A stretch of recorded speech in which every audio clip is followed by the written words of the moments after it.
Sa una pa lang na paglabas ng trailer, marami nang nag-react sa animation na pinakita para sa pelikula ng Slam Dunk. At nauna nilang napansin dito ay yung pagkagawa sa animation nito na kung tawagin ay Computer Generated Graphics o CG. Ang ilan sa mga ito ay nadismaya at inaakala nila naguguluhin o sisirain lang nito ang animation, at napansin ko din na halos ang mga nag-react dito ay mula sa labas ng bansang Japan. At meron ding mga ilang Pinoy na hindi nagustuhan ng ganitong uri ng animation para sa Slam Dunk.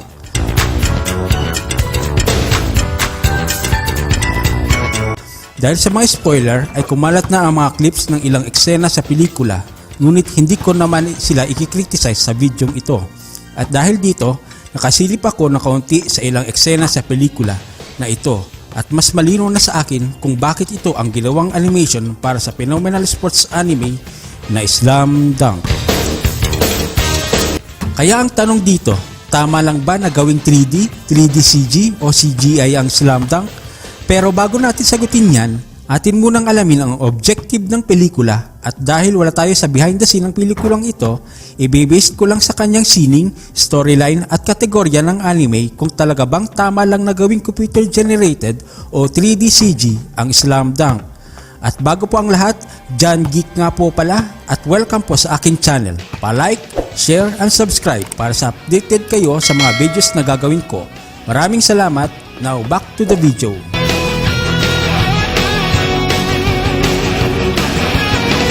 Lahat ng kategorya ng anime ay may iba't ibang context sa kanilang storyline, at iba-iba din ang mga katangian, maging ito man ay action, comedy, fantasy, adventure, love story at sports. Pero iisa ang kanilang pagkakatulad, at ito ay dahil nilikha ang mga karakter na ito sa pamamagitan ng pagguhit ng isang manga artist, at pagkatapos ay ilalapat ito sa pamamagitan ng animation upang mabuhay ang isang karakter sa binubuong kwento para sa isang anime. At sa main topic natin dito sa anime na Slam Dunk, kung saan nakakategorya ito bilang sports anime, makikita natin sa mga unang series nito noong 90s ay solid na basketball action ang ating napapanood dahil sa pagka-realistic ng pangunahing context nito. Bakit nga ba ito naging realistic? Ang sagot sa tanong na ito ay makikita natin sa mga eksena sa bawat episode ng Slam Dunk. Halimbawa kay Hanamichi Sakuragi, kung saan kahit na may kakayahan o talento siya bilang atleta ay isa pa rin siyang baguhan at kinakailangan pa niyang magsali ng basic training ng basketball. Makikita din natin sa kwento na ang kaya niya lang gawin ay ang pag-slam dunk, at nagagawa niya lang ito dahil sa kanyang natural na tangkad at kakayahang tumalon ng mataas, kung saan ang mga ito ay isang pangunahing talento ng mga manlalaro ng basketball. Ngunit kahit na mayroong katangian si Sakuragi sa mga pangunahing talento na ito ng isang basketball player, ay hindi ibig sabihin na perpekto na ang kanyang kakayahan sa paglalaro.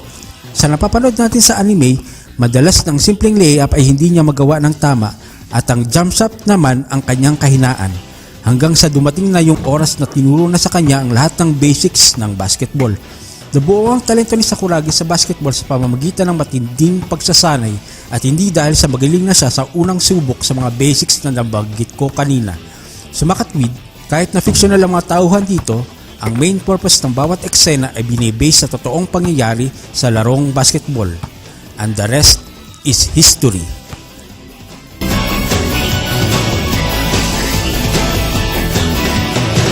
Ang anime ay merong iba't ibang variations na estilo, at ito ay ang kawaii, chibi at moe, at nag-expand ito papunta sa realistic at semi-realistic.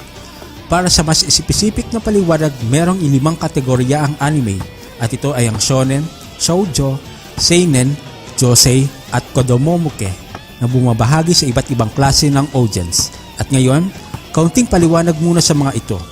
Una, ang shonen, na ang pangunahing target audience nito ay usually ay mga lalaking teenager, at ang halimbawa na anime dito ay Dragon Ball Z, Naruto, Slam Dunk, One Piece, Knockout, Bleach, Yu Yu Hakusho, Hunter x Hunter at marami pang iba, kung saan ang tema ng shonen ay karaniwan ay action.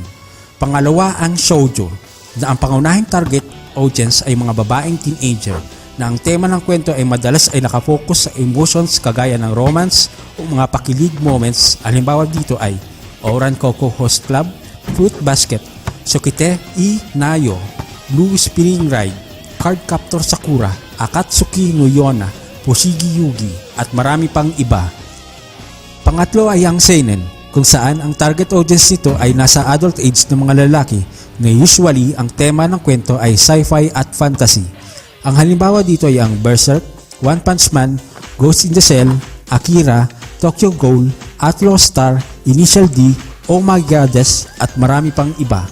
Ang pang-apat naman ay ang Josei. Opposite naman ito sa seinen, kung saan ang pangunahing tema ng kwento ay reality drama o love story, na ang pangunahing target ay ang mga nasa tamang edad ng mga babae o nakaabot na sa adulthood.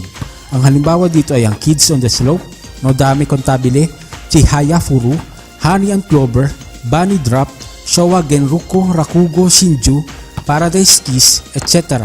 At ang panglima ay ang Padomomoke, na ang pangunahing tema ay nakaset up na para sa mga bata na katulad ko. Hindi totoo yan. Sinusubukan ko lang naman kung babagay, hindi pala. Peace. Anyway, ang halimbawa dito ay ang Doraemon, Hamtaro, Pokemon, Digimon, Avatar at marami pang iba. Ngayon, nabanggit na natin ang mga klase ng anime at nalaman natin na ang Slam Dunk ay nakakategorya sa shonen at tinamang alamin ang art style nito.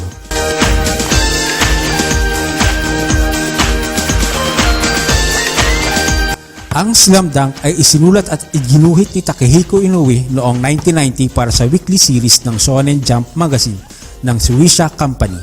At para sa iba pang detalye tungkol sa history ng anime na ito, meron akong ginawang hiwalay na video para dito. Ilalagay ko na lang sa description ang link ng video para po ito sa mga di pa nakakapanood. Maraming salamat.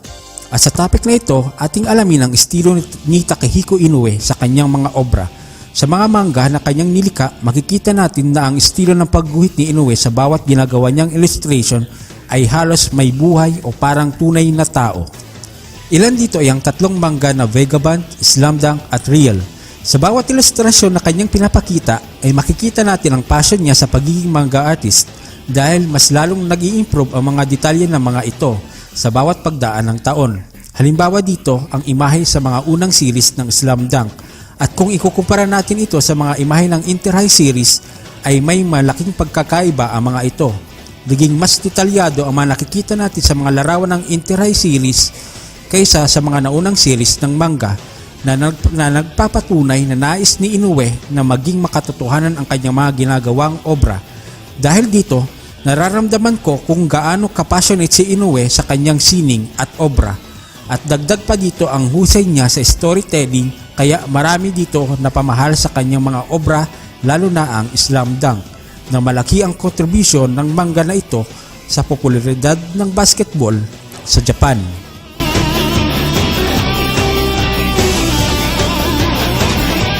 Ngayon, napaliwanag na natin ang tatlong bagay na gusto kong ipunto sa ating topic kung bakit ang Slam Dunk ay ang perpektong anime para sa makabagong uri ng teknolohiya kagaya ng computer-generated na animation. Ito na ang aking opinion para sa video ito. Nauunawaan ko ang iba kung bakit nadismaya sila nung napanood nila ang trailer dahil sa kanilang passion sa anime, ngunit dapat nating malaman kung bakit ito ginawa, lalo na ang nagsulat at nagdirect nito ay si Takehiko Inoue, kung saan siya mismo ang gumawa ng paborito nating anime na ito. Ang tanong, bakit pinasok ni Takehiko Inoue ang ganitong uri ng teknolohiya para sa kanyang obra? Simple lang naman ang pagkaunawa ko dito. Dahil sa maraming taon na lumipas simula nang matapos i-air ang mga huling episode ng Slam Dunk, ay maraming makabagong teknolohiya ang lumabas kagaya ng computer-generated technology o CGI. Sa mga lumipas na panahon na wala ng episode na Slam Dunk, ay marami pa rin umaasa noon sa pagpapatuloy sana ng mga natitirang episodes nito na hindi nagawa ng anime para sa TV series. Hanggang ang mga sumusubaybay dito ng mga teenager ay nagsipaglakihan na at ng iba ay may pamilya na. Shoutout po pala sa mga batang 90s dyan. Dahil ang iba ay hindi na nakapaghintay, gumawa na sila ng fan version ng anime na ito na hindi na umaasa na magbabalik pa ito sa telebisyon.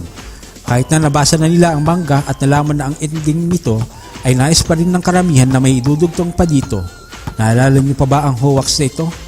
Minsan na rin na tayong naniwala na hinango sa tunay na buhay ng isang tao si Hanamichi Sakuragi at ito daw ay namatay dahil sa aksidente.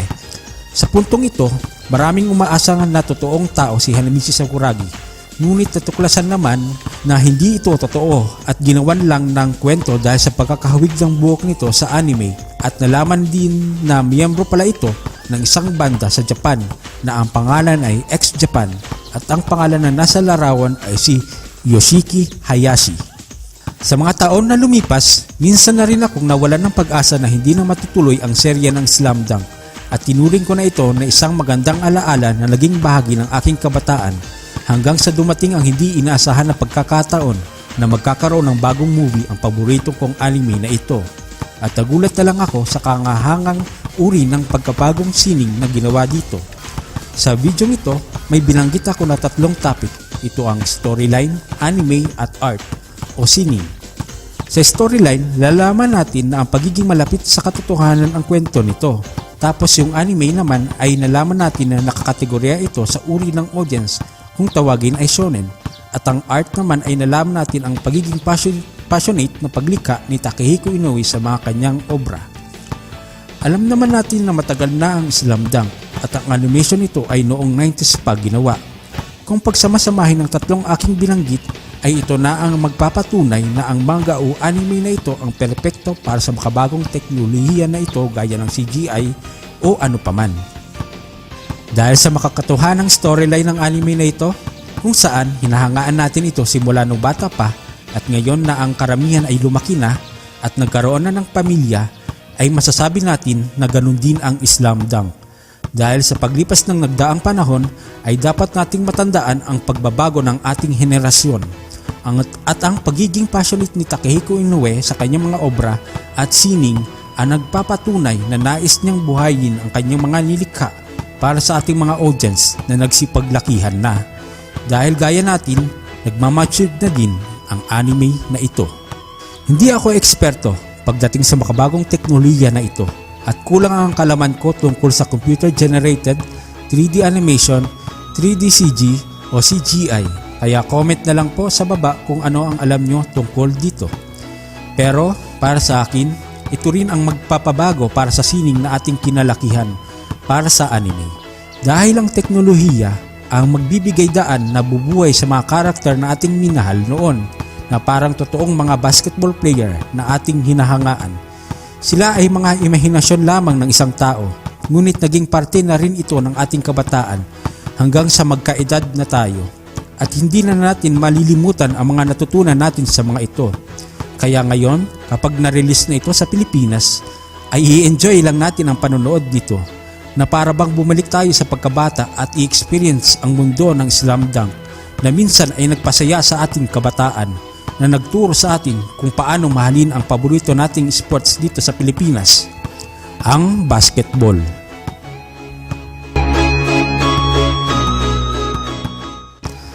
At dito na po natatapos ang ating topic para sa bidyong ito, at maraming salamat po sa pagsubaybay sa aking channel.